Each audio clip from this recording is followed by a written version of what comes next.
बारिश की उस शाम अनन्या पहली बार आर्यन से मिली थी। कॉलेज के पुराने बरामदे में खड़ी होकर वह बारिश देख रही थी।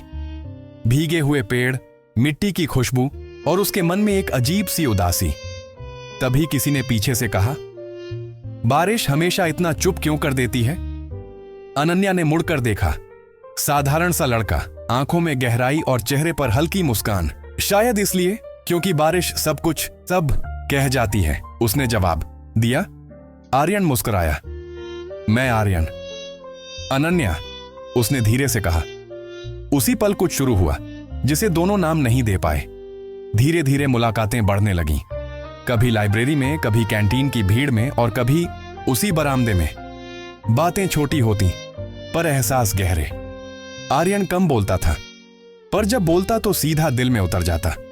अनन्या ज्यादा बोलती थी, पर उसके शब्दों में सादगी थी। एक दिन आर्यन ने पूछा, अगर सब कुछ छिन जाए तो क्या बचेगा? अनन्या ने बिना सोचे कहा, यादें और शायद कोई जो उन्हें समझे। आर्यन ने उस दिन पहली बार महसूस किया वह कोई अनन्या हो सकती है।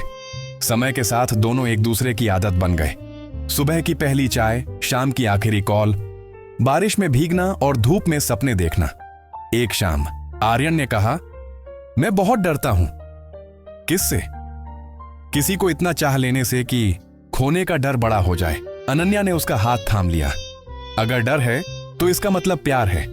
उस दिन दोनों ने बिना कहे सब कुछ कह दिया। लेकिन हर कहानी आसान नहीं होती। आर्यन का सपना था शहर छोड़कर विदेश जाना। अनन्या की दुनिया यही थी, मां, छोटी बहन और जिम्मेदारियां। जब आर्यन ने बताया कि उसका सिलेक्शन हो गया है, अनन्या मुस्कुराई पर आंखें भर आईं। बधाई हो, उसने कहा। तुम खुश नहीं हो? बस डर लग रहा है। आर्यन समझ गया दूरी आने वाली थी। जाने से एक दिन पहले बारिश फिर हुई। वही बरामदा, वही खामोशी। आर्यन ने कहा, मैं लौटूंगा। अनन्या ने पूछा, वादा? नहीं, कोशिश। अनन्या की आंखों से आंसू बहने लगे।